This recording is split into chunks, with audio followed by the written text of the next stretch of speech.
बच्चों, 11th class इतिहास में आज हम पाठ 2 लेखन कला और शहरी जीवन के बारे में पढ़ेंगे। हम बहुत स्लो चलेंगे क्योंकि हमारी किताब में 11 ही पाठ हैं और एक पाठ आपका कंप्लीट हो चुका है। पार्ट 2 पर हम आ गए हैं। शहरी जीवन की शुरुआत मेसोपोटामिया से हुई थी। आपने मेसोपोटामिया की सभ्यता के बारे में पढ़ा होगा कि दज्ला और फरात 2 नदियां हैं, उनके बीच में जो सभ्यता पाई गई थी उसे मेसोपोटामिया की सभ्यता कहते हैं।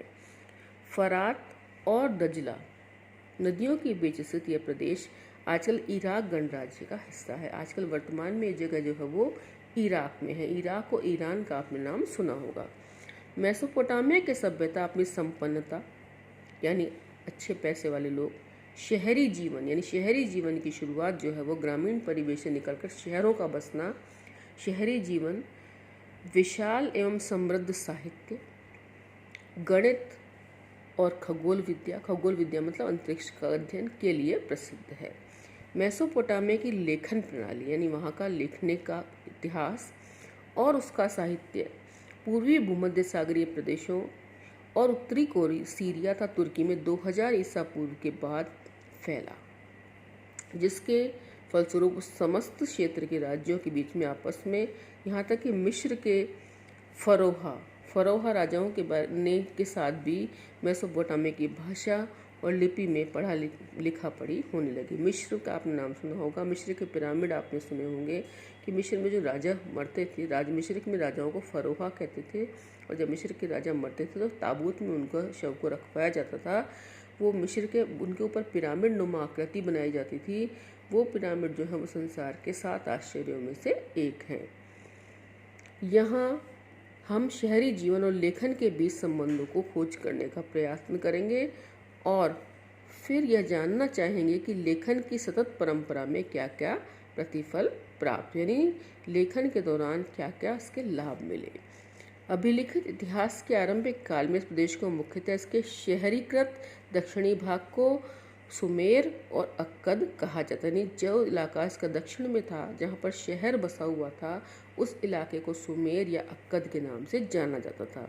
2000 ईसा पूर्व के बाद जब बेबीलोन एक महत्वपूर्ण शहर बन गया, तब दक्षिणी क्षेत्र को बेबीलोनिया कहा जाने लगा, यानी मेसोपोटामिया की सभ्यता को बाद में बेबीलोनिया की सभ्यता कहा गया।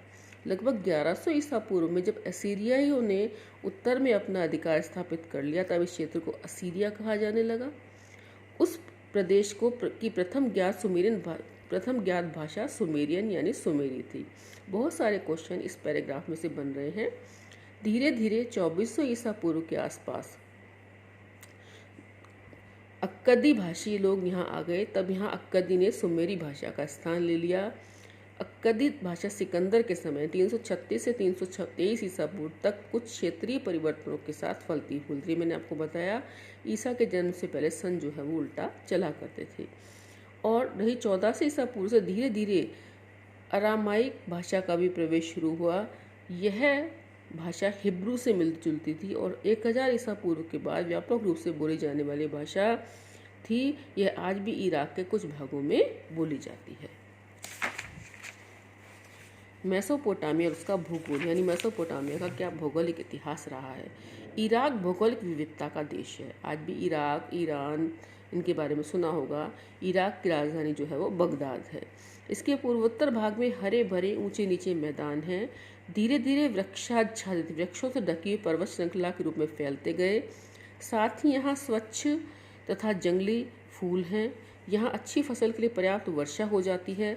यहाँ 7000 मीटर से 7000 ईसा पूर्व से 6000 ईसा पूर्व के बीच खेती शुरू हो गई थी। उत्तर की भूमि ऊंची है, जहाँ स्टेपी घास के मैदान है, यानी लंबी लंबी घास मिलती है। यहाँ पशुपालन खेती की तुलना में आजीविका का अधिक अच्छा साधन है, यानी यहाँ लोग बाग पशु अधिक पालते हैं। सर्दियों की वर्षा के बाद भेड़ बकरियां यहाँ उगने वाली छोटी छोटी झाड़ियों और घास से अपना भरण पोषण करती हैं। पूर्व में दजला की सहायक नदियाँ ईरान के पहाड़ी प्रदेशों में जाने के लिए परिवहन का अच्छा साधन है। नदियों में नावें वगैरह चलती हैं। दक्षिणी भाग एक रेगिस्तान और यहीं पर वह स्थान है जहाँ सबसे पहले नगरों का विकास और लेखन प्रणाली का प्रादुर्भाव यानी उदय हुआ। इन रेगिस्तानों में शहरों के लिए भरण पोषण का साधन बन सकने की क्षमता थी, क्योंकि फरात और दजला नाम की नदियाँ उत्तरी पहाड़ों से निकलकर अपने साथ उपजाऊ बारीक मिट्टी लाती रही हैं। जब इन नदियों में बाढ़ आती थी अथवा इनके पानी को खेतों में सिंचाई के लिए ले जाया जाता था, तब यह उपजाऊ मिट्टी वहाँ जमा हो जाती थी। फरात नदी रेगिस्तान में प्रवेश करने के बाद कई धाराओं में बटकर बहने लगती है। कभी कभी इन धाराओं में बाढ़ आ जाती है और पुराने ज़माने में ये धाराएं सिंचाई की नहरों का काम देती थी। इनमें आवश्यकता पड़ने पर गेहूं, जौ, मटर और मसूर के खेतों की सिंचाई की जाती थी। रोम साम्राज्य सहित सभी पुरानी व्यवस्था में दक्षिणी मेसोपोटामिया की खेती सबसे अधिक उपज देने वाली हुआ करती थी। यहाँ पर ऐसी खेती होती थी जिसमें उपज सबसे अधिक पैदा होती थी। हालांकि यह फसल उगाने के लिए उपजाने के लिए आवश्यक वर्षा की कुछ कमी रहती क्योंकि रेगिस्तानी इलाका है।